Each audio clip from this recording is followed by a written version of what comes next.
वह घटकर 10.1% हुई है और उसी के साथ ही केसेस की संख्या में भी कमी आई है।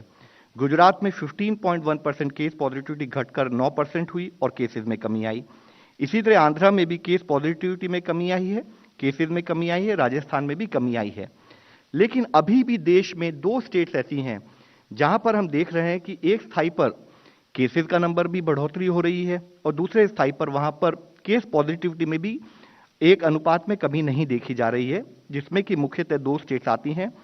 केरला, जो कि एक महीने पहले जहां पर 13.3% केस पॉजिटिविटी थी, वह वीक ऑन वीक बेसिस पर बढ़ते हुए पिछले हफ्ते में 47% के करीब नोट की गई है और दूसरे स्थाई पर वहां पर केसेस में भी वृद्धि नोट की जा रही है। इसी तरह मिजोरम में जहां 17% केस पॉजिटिविटी थी, वह अब बढ़कर 34.1% हो गई है और साथ ही केसेस में भी वृद्धि नोट की जा रही है। हम स्टेट के साथ लगातार संपर्क बनाए हुए हैं। हमने स्टेट से रिक्वेस्ट की कि containment measures coupled with hospital management पर पूरा एफर्ट बना रहे ताकि हम ओवरऑल कोविड-19 की समस्या को वहां पर मैनेज कर सकें।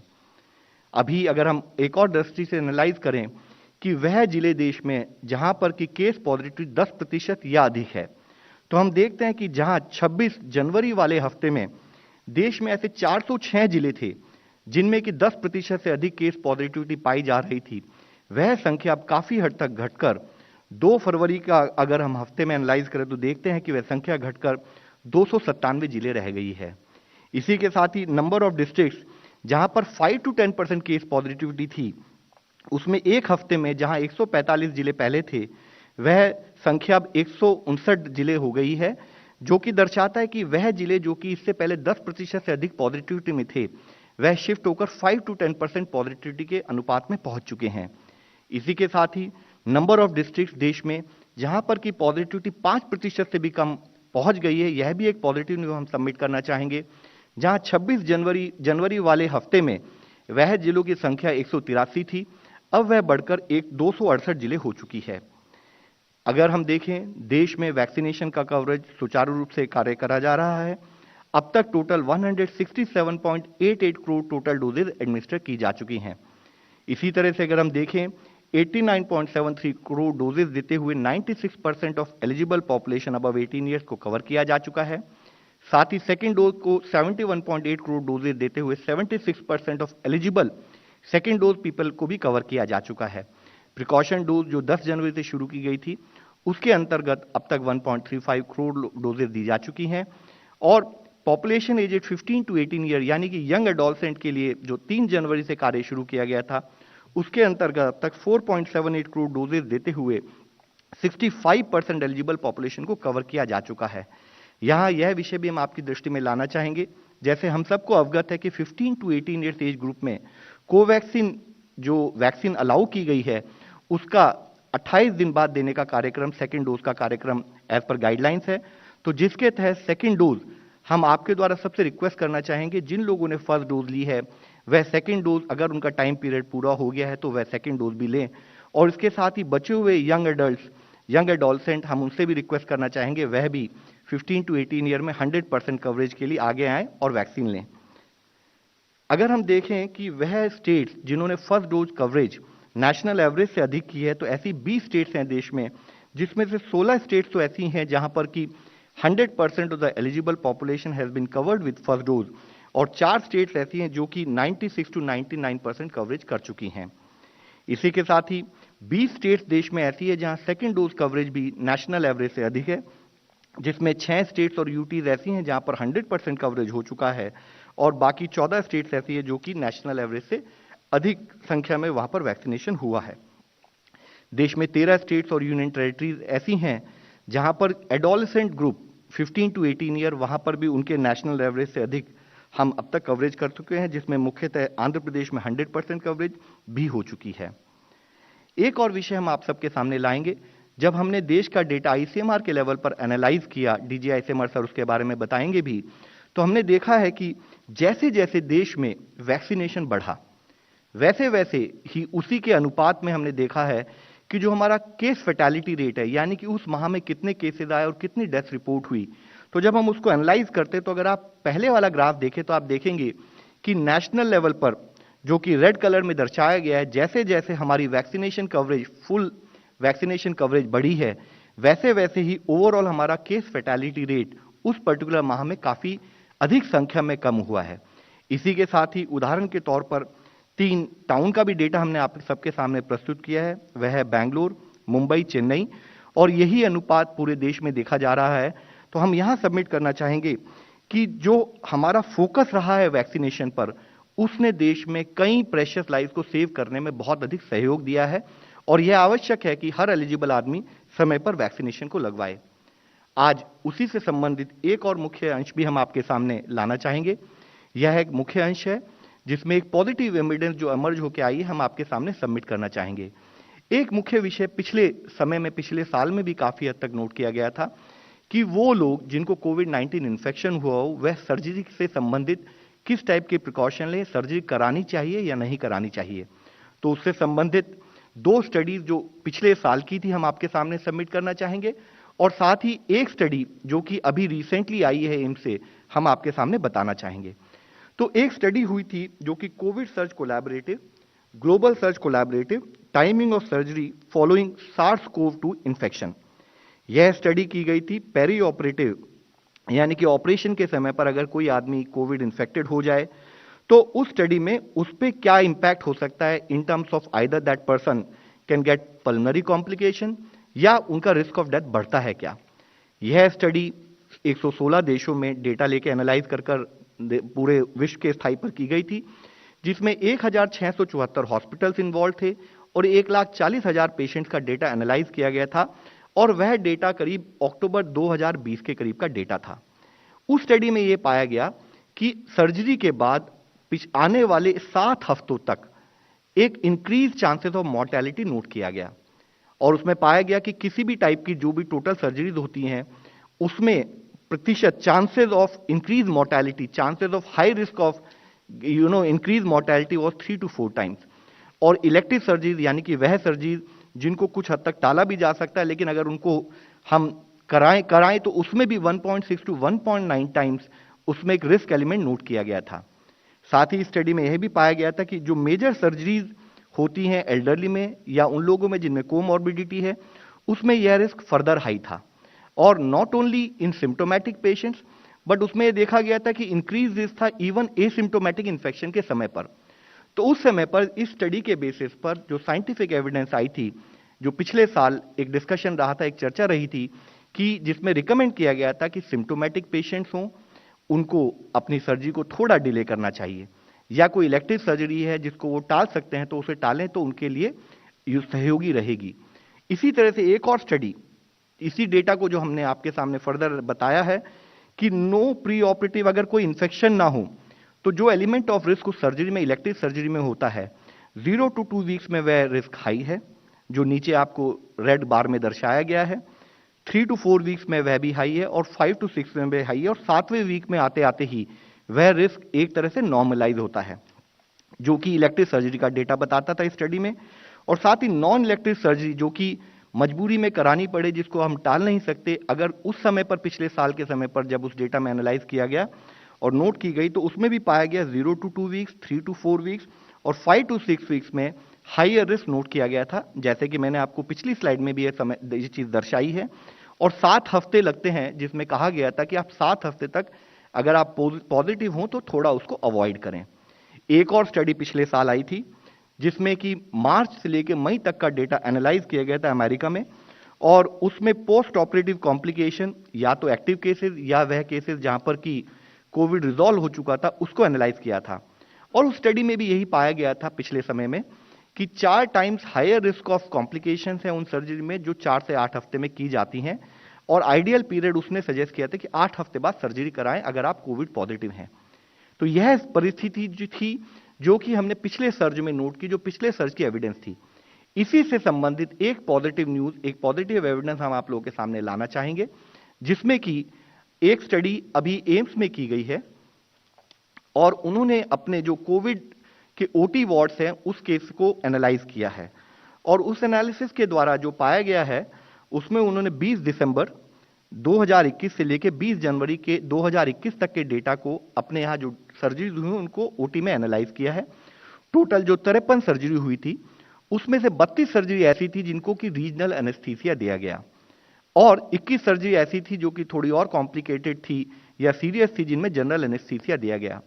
यहां पर रीजनल एनेस्थीसिया जिन केसेस में दिया गया, उन 32 केसेस में यह पाया गया जिसमें से कि 26 केस ऐसे थे जो लोअर सेगमेंट सिजेरियन सेक्शन के थे, और यह पाया गया उस स्टडी में कि कोई भी कॉम्प्लिकेशन ड्यूरिंग सर्जरी या पोस्ट ऑपरेटिव पीरियड में नोट नहीं की गई, और इनमें से किसी भी केसेस में ना तो कोई मृत्यु और ना ही किसी भी टाइप की कॉम्प्लिकेशन का ऑब्जर्वेशन नोट किया गया। इसी के साथ ही वह केसेस 21 केसेस जिनमें जनरल एनेस्थीसिया दिया गया, उसमें काफी सीरियस टाइप के केसेस थे, जिसमें 6 केसेस लैपारोटोमी के थे, 4 केसेस क्रेनियोक्टोमी के थे, वीपी शंट के 2 केसेस थे, एम्पुटेशन के 2 केसेस थे, ट्रेकियोस्टोमी के 2 केसेस थे, इसी तरह से ऑप्थेल्मी से रिलेटेड और बोन फ्लैग रिमूवल के भी केसेस थे। यानी कि वह केसेस जहां पर कि जनरल एनेस्थीसिया के द्वारा जब देते हुए सर्जरी की गई, तो वहां जो क्लिनिकल डेटा, क्लिनिकल एविडेंस जो इमर्ज होकर आई है, उसमें पाया गया कि इन किसी भी केसेस में, 21 केसेस में भी कोई एग्रीवेशन नहीं नोट किया गया, कोई रेस्पिरेटरी स्ट्रेस, कोई रेस्पिरेटरी प्रॉब्लम नोट नहीं की गई, और इन किसी भी केसेस में 21 केसेस ना तो इंटूबेशन की आवश्यकता पड़ी, ना ड्यूरिंग द ऑपरेशन कोई ऐसा रिस्क नोट किया गया, ना ही कोई पोस्ट ऑपरेटिव रिस्क नोट किया गया। इसके साथ ही मुख्य अंश जो हम आपके सामने लाना चाहेंगे, उसमें देखा गया कि किसी भी इन 21 पेशेंट के चेस्ट एक्सरे में कोई भी ऐसा सजेस्टिव चैलेंज कोविड-19 रिलेटेड नहीं था जो कि पेरी ऑपरेटिव पीरियड में नोट किया गया, जिससे यह क्लियरली उभर कर आता है कि कोई भी respiratory complication after general anaesthesia in these covid patient was not noted. इसमें जो 21 केसेस थे जिनका हमने आपको डेटा सबमिट किया, इनका स्टेटस भी हम आपके सामने हाईलाइट करना चाहेंगे, जिसमें से 17 केसेस ठीक होकर चले गए, 4 डेथ नोट की गई। यहां भी स्पेसिफिकली जो नोट किया गया, इन 4 केसेस में भी एक तो जो हॉस्पिटल एक्वायर्ड इन्फेक्शन का केस था जो डेथ हुई, एक एब्डोमिनल सेप्सिस का था और एक इंट्राक्रेनियल ब्लीडिंग का था। यानी कि जो डेटा हमें दर्शाता है कि जो भी डेथ हुई है, none of these deaths are either linked और एग्रेवेटेड बिकॉज ऑफ कोविड-19 and they were primarily due to other causes. तो हम आप सबके सामने यही सबमिट करना चाहते हैं कि जैसे पुराने समय में एक डेटा बताया गया था कि कोविड-19 के जो पेशेंट्स हैं वह कुछ समय तक सर्जरी अवॉइड करें क्योंकि हो सकता है उनका रिस्क एलिमेंट थोड़ा बढ़ चुका हो, लेकिन जो प्रेजेंट एविडेंस अभी इस वाले समय में, इस पर्टिकुलर वेरिएंट में जो नोट की जा रही है कि सर्जरी सेफ है और किसी भी तरह की हायर चांसेस ऑफ कॉम्प्लिकेशन और डेथ से रिलेटेड नहीं है। इसलिए वह पेशेंट जो कोई भी अपनी सर्जरी कराना चाहे, चाहे वो कोविड पॉजिटिव हो, चाहे कोविड-19 हो, उनको हमें डिनाई करने की या उनको रेगुलेट करने की शायद आवश्यकता नहीं रहेगी और वह समय पर अपनी सर्जरी करा सकते हैं। हम इस विषय में जब बात कर रहे हैं, हमारी आप सबसे एक और रिक्वेस्ट रहेगी, केसेस एक स्थाई पर कम हो रहे हैं, लेकिन जब हम एक तरफ वैक्सीनेशन पर एफर्ट कर रहे हैं, दूसरी तरफ उतना ही आवश्यक है, at the risk of repeating, at the risk of highlighting, कि हम सोशल वैक्सीन पर भी अपना कार्य उतना करें और हम ध्यान रखें कि कोविड का खतरा भी अभी भी खत्म नहीं हुआ है। वाइल केसेस की संख्या में कमी आई है, लेकिन इन्फेक्शन का स्प्रेड अभी भी काफी हाई है और पर्टिकुलरली कुछ एरियाज में काफी हाई है। हमें ध्यान रखना है कि हम हमेशा नए नॉर्मल के रूप में मास्क पहने, उचित दूरी बनाकर रखें, हाथ को धोते रहें, सैनिटाइज करते रहें, समय पर टीकाकरण जरूर कराएं, जैसे हमने डेटा के द्वारा भी आपके सामने प्रस्तुत किया है। टीकाकरण हमारे सामने एक बहुत उपयोगी हथियार है अपने आप को बचाने का। और हम अंत में आप सबसे यही रिक्वेस्ट करना चाहेंगे, जिस तरह से पिछले 2 साल से देश कलेक्टिवली इस लड़ाई को लड़ रहा है और हमारे वैक्सीनेटर्स और हमारे हेल्थ केयर वर्कर्स और फ्रंट लाइन वर्कर के सपोर्ट से हम ये कार्य कर रहे हैं, हमें उसी विश्वास से और उसी प्रयास से कंटिन्यूड बेसिस पर एफर्ट करना है, तभी हम कोविड से जीत पाएंगे। धन्यवाद।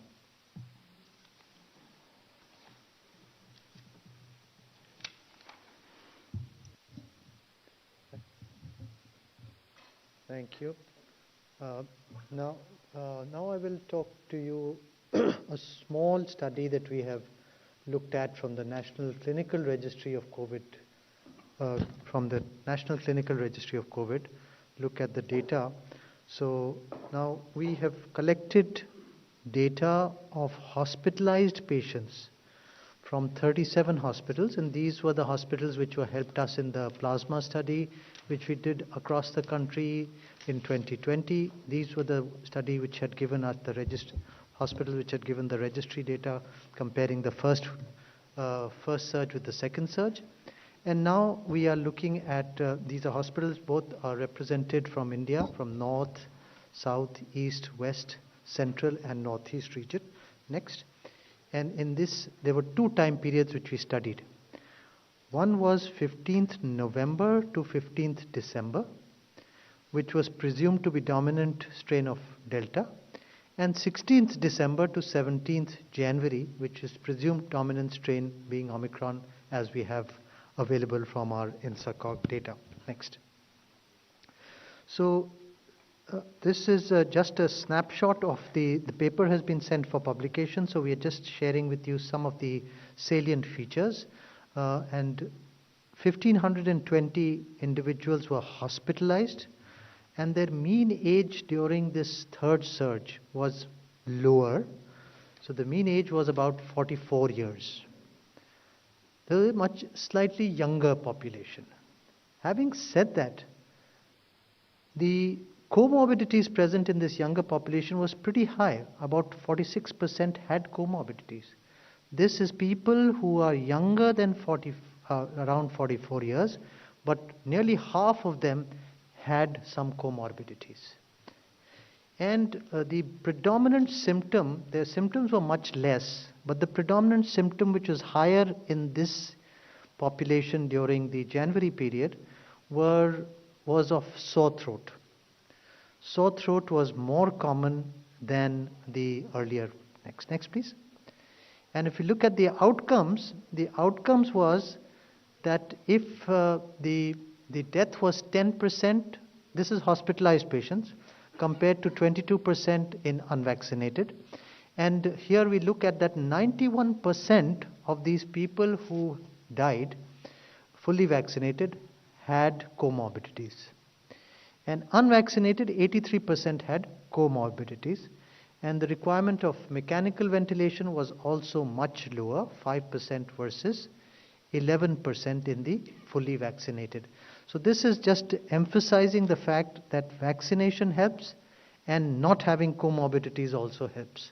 So that is important to remember. So this is the last slide really summarizing what we have learned from this data of 37 hospitals, that younger patients during this third surge, 44 years versus 55 years earlier, comorbidities were 46%, so higher in this very young population. All symptoms in lesser proportions, we know that, and mainly sore throat.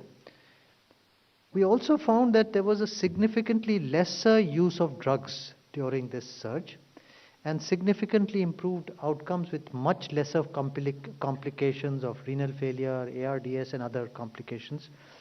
So the last line is really important, because unvaccinated versus vaccinated, death was 10% versus 22%. And the comorbidities were 91% and 83%. So really 9 out of 10 had comorbidities in this young population who died and was vaccinated. Unvaccinated, 83% had comorbidities. So vaccination and not being vaccinated and having comorbidities really are the drivers which decide the course of the patient during the hospital being adverse. So that is the summary. Thank you so much.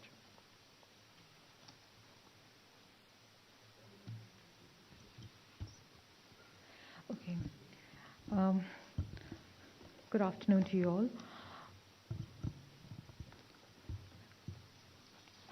From Ministry of Education, I'm here from the Department of School Education and Literacy. Next one. As we all know, schools were all closed in the first surge of COVID. That was in 2020, in March onwards. Then with the publication of the MHA guidelines in September 2020, allowing schools and coaching institutions to reopen, the guidelines or standard operating procedures were prepared by the Ministry of Education in consultation with education secretaries of all states and union territories, with the Ministry of Home Affairs and with the Ministry of Health and Family Welfare, And these were published and circulated to all the stakeholders. These are also there in the website of the Ministries of Education. I'm sharing this because I think there are a lot of points that we want to just again reiterate and highlight before you. I would like to just talk about the guidelines. Basically, these are in two parts. The first part concerns health, hygiene, and safety aspects for reopening of the schools. And the second part deals with the academic part, learning with social distancing, and aspects of delivery of education. This includes curriculum transactions, instructional load, timetables, alternative academic calendar, assessment, emotional and mental health, and also capacity building of all stakeholders, be it the school authorities, be it the educational administrators, be it the parents, and the society and community at large.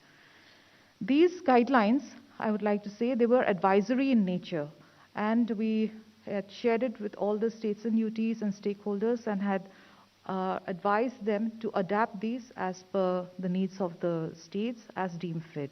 And they are to prepare their own guidelines and SOP. Here are a few salient features of the guidelines or the standard operating procedure that we had prepared for reopening of schools.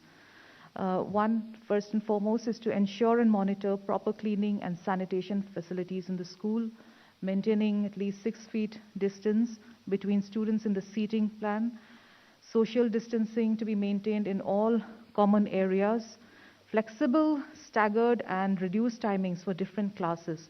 So schools and states in consultation with schools, they have worked out their different patterns as what they have found convenient and suitable. And then we had asked schools not to undertake school events where school social distancing is not possible. Or at all times, staff and students should be wearing masks, and social distancing to be maintained even during distribution of the PM portion, that is midday meal. Again, as far as the commute transportation was concerned, sanitation of school transportation, and then sensitization of school driver and conductor so that they can also help to ensure that social distance is maintained during the time that students are in the bus or the cab. Again, in hostels, what precautions need to be taken to maintain adequate distance and to screen boarders and before they can be allowed to start staying at the hostel.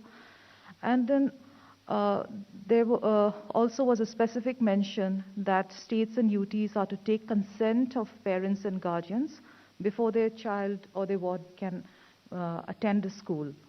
And also if children are willing to study from home, then they may be allowed to do so.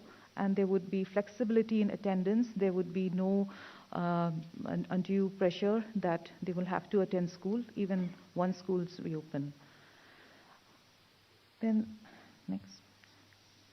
The SOP guidelines also highlighted the need for an alternative academic calendar.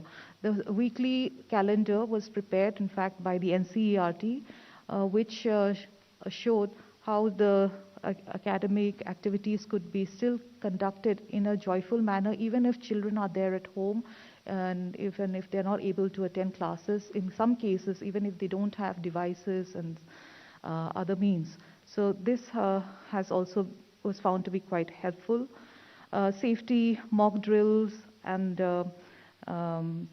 this SOP, of course, highlighted the need to focus on the most vulnerable children to prioritize their needs. Migrated children, children of migrant laborers, homeless children, children with disabilities, children who are directly affected by COVID through family illness or death, and children with special needs.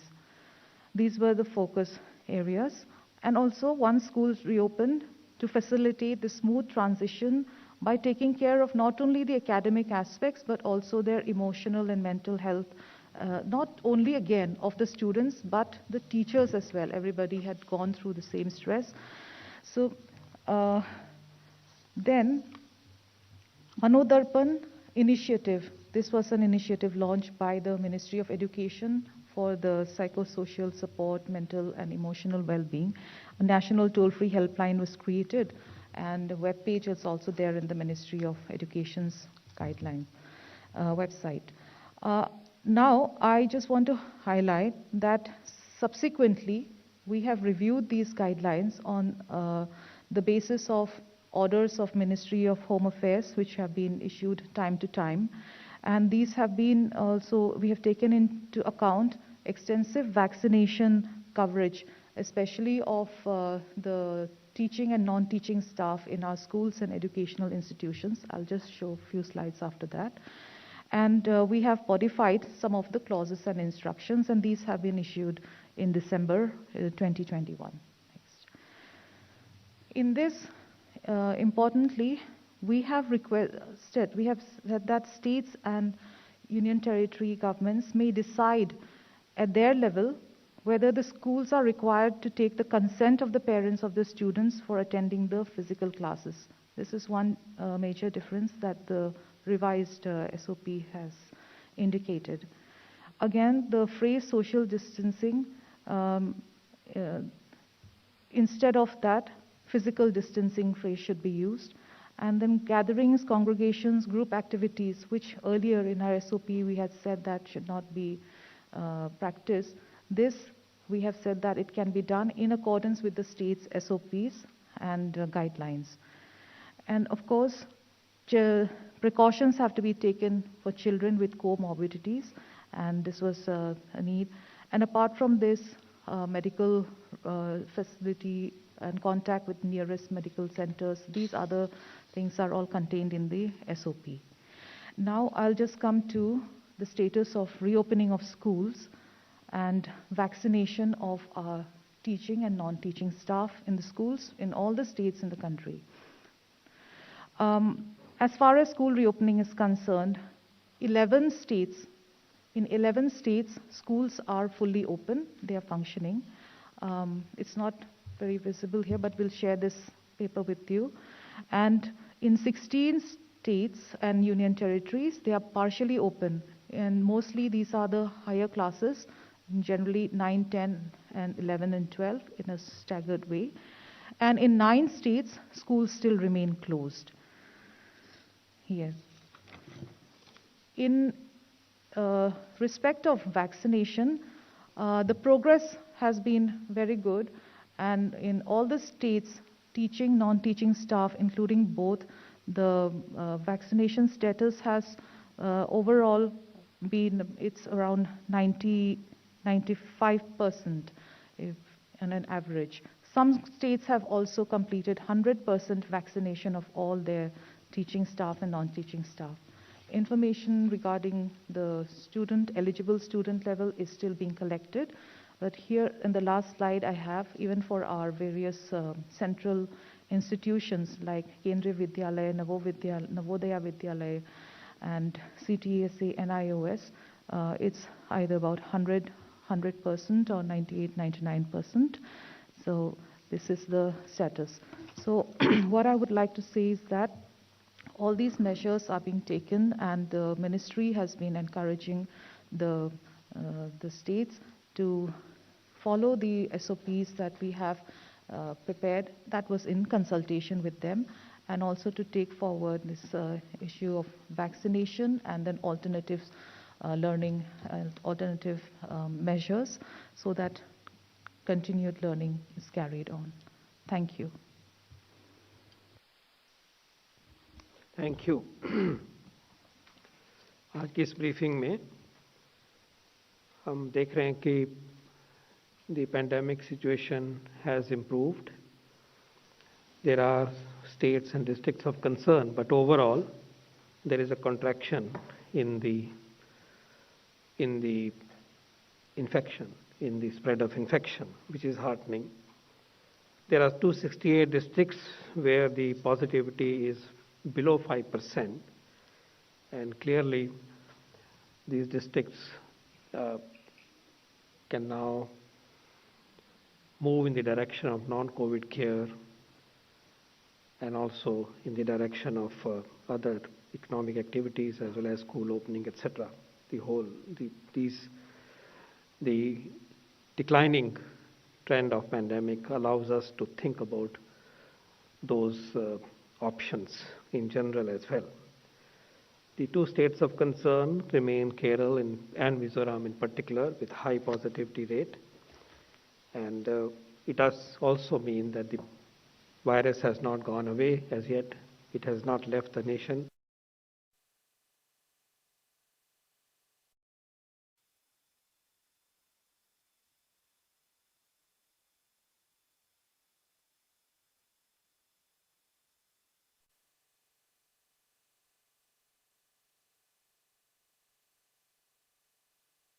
Committees and reform of the UN Security Council.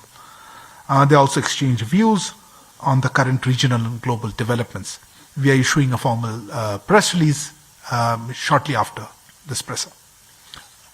Kshitij, over to you for the questions. So the first set of questions is on Ukraine. Praveen Gautam from Newspoint TV is asking, Ukraine और रूस के बीच बढ़ते तनाव का भारत पर क्या असर पड़ेगा? बताया जा रहा है कि भारत के 22,000 से अधिक विद्यार्थी यूक्रेन में इंजीनियरिंग और मेडिकल की पढ़ाई कर रहे हैं। इस संदर्भ में वहां के भारतीय दूतावास की ओर से क्या ताज़ा अपडेट सामने आ रहे हैं? दीपक रंजन फ्रॉम पीटीआई भाषा, यूक्रेन के मुद्दे पर रूस अमेरिका के बीच टकराव की ताज़ा स्थिति पर मंत्रालय की क्या प्रतिक्रिया है?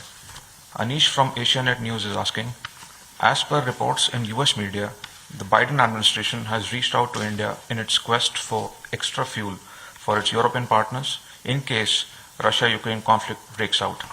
What is your response? We have similar questions from Kavita Joshi from Haribhumi, Madhurendra from News Nation, and Sudhi from Bloomberg. Thanks, Kshitij. There are two parts to that question. Let me take the first one first, which are mostly in Hindi. जैसा कि आप जानते हैं, संयुक्त राष्ट्र की सुरक्षा परिषद ने 31 जनवरी को इस मुद्दे पर एक बैठक रखी थी, जिसके दौरान भारत ने एक स्टेटमेंट दिया था, जिसमें हमारा नजरिया, हमारे व्यू पॉइंट पेश किया गया था। मेरे पास इससे आगे कुछ कहने के लिए अभी है नहीं। मैं केवल ये याद दिलाना चाहूंगा कि हमने इस क्षेत्र में और उसके बाहर दीर्घकालिक शांति और स्थिरता के लिए रचनात्मक बातचीत के माध्यम से सभी पक्षों की चिंताओं को हल करने के लिए ईमानदार और निरंतर राजनयिक प्रयासों द्वारा स्थिति को शांतिपूर्ण समाधान का आह्वान किया है। As regards the issue of the LNG supplies that you alluded to, we have seen some media reports, but we are not aware of any such request. Siddhant from Vion is asking, Chinese media reports that Chief Abao is a torchbearer in the Beijing 2022 Winter Olympics torch relay. Chief Abao was involved in the Galwan clashes, which resulted in loss of lives on both sides. By doing this, it seems the Chinese side has politicized Olympics. What is India's reaction? Abhishek from Republic TV is asking, China is seen to be politicizing Olympics using Galwan clash here despite wanting rest of the world not to do so. Would the MEA react? We have similar questions from Shankar Kumar from India vs Disinformation, Madhurendra from News Nation, Chandrakala from ETV Bharat, Sandeep Dikshit from Tribune, Ranjana from UNI, and Manish Bhuyan from PTI. Yes, we have seen the reports on this issue. It is indeed regrettable that the Chinese side has chosen to politicize an event like the Olympics. I wish to inform that our chargé d'affaires of the Embassy of India in Beijing will not be attending the opening or the closing ceremony of the Beijing 22 Winter Olympics. I think I'll stop at that. Maha from CNN News 18 is asking, the family of the youth from Arunachal who was allegedly abducted by the PLA says he was mistreated in custody. Has the youth undergone proper medical examination on return? Was he abducted or did he stray into the Chinese side? His family refutes the fact that he strayed or got lost. Uma Shankar from NDTV India is asking, Arunachal Pradesh के युवक मिराम तारोन को लेकर आधिकारिक स्थिति क्या है? क्या उसे अगवा किया गया था या वो भटक कर चीन के कब्जे वाले इलाके में चला गया था और वहां पीएलए के हाथों पकड़ लिया गया? क्या भारत को सुपुर्द करने से पहले उसे बिजली का झटका देकर टॉर्चर किया गया है? We have similar questions from Suhasini from The Hindu and Shankar Kumar from India vs. Disinformation. Thanks, Kshitij. Regarding the issue, let me confirm that we have taken up the matter with the Chinese side. As regards the other details, this issue, you would recall, was handled through military channels, and I would refer you to the Ministry of Defense on other elements. But from the Ministry of External Affairs, I would like to just reconfirm that we have taken up the matter with the Chinese side. Abhishek from Republic TV is asking, would the MEA react to the report which shows China might have lost more soldiers than it admitted in Galwan clash? Ranjana from UNI is asking, an Australian report has said that the Chinese deaths during the Galwan clash were much higher than reported. What does India say to that? Look, I think this is a question that the relevant side should respond to. Nimish Kumar from IANS is asking, yesterday EAM replied to a point raised in Parliament debate about China-Pakistan. In light of that, please provide details of China-Pakistan bilateral relationship. Are China and Pakistan getting closer post-2014, or have they been in close ties for last 6 decades, precisely since 1963? Neeraj Kumar from News 18 India is asking, Rahul Gandhi ने कहा है कि PM Modi के निष्प्रभावी विदेश नीति की वजह से चीन और पाकिस्तान करीब हुए हैं. इस मसले पर विदेश मंत्रालय का क्या कहना है? We have similar questions from Pranay from ABP News, Madhurendra from News Nation, and Srinjoy from Times Now. Thanks, Kshitij. Look, I think EM's tweets are self-explanatory. This issue, he had issued a series of tweets after the discussion in Parliament, and I don't have anything to add to them. Deepak Ranjan from PTI Bhasha is asking, चीन के साथ पूर्वी लद्दाख गतिरोध पर ताजा स्थिति क्या है? सैन्य स्तर की वार्ता के लिए क्या कोई तिथि तय हुई है? जैसा कि आप जानते हैं, वरिष्ठ कमांडरों की बैठक पिछले महीने आयोजित किया गया था. दोनों पक्ष इस बात पर सहमत हुए थे कि बाकी मुद्दों को जल्द से जल्द समाधान से पश्चिमी क्षेत्र के एलएसी पर शांति बहाल करने में मदद मिलेगी और द्विपक्षीय संबंधों में प्रगति को सक्षम बनाया जा सकेगा. कमांडरों की वार्ता का अगला दौर जल्द से जल्द होने पर भी सहमति बनी थी.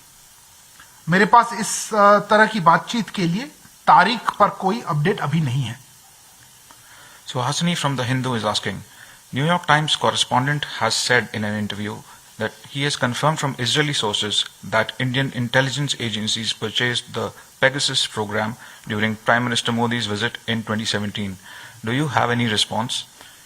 Maha from CNN News 18 is asking, what is the MEA's response to the NYT report linking the purchase of Pegasus by India to India's stand at the United Nations?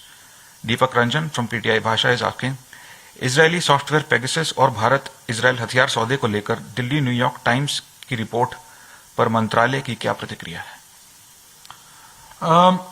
The alleged matter that has been referred to is under investigation by a committee set up by the Honorable Supreme Court.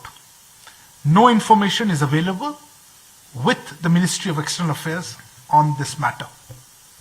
As regards Prime Minister's visit to Israel in 2017, 7 memorandum of understandings were signed, the details of which are publicly available. Chandrakala from ETV Bharat is asking, can you confirm when will EM Jaishankar be visiting Australia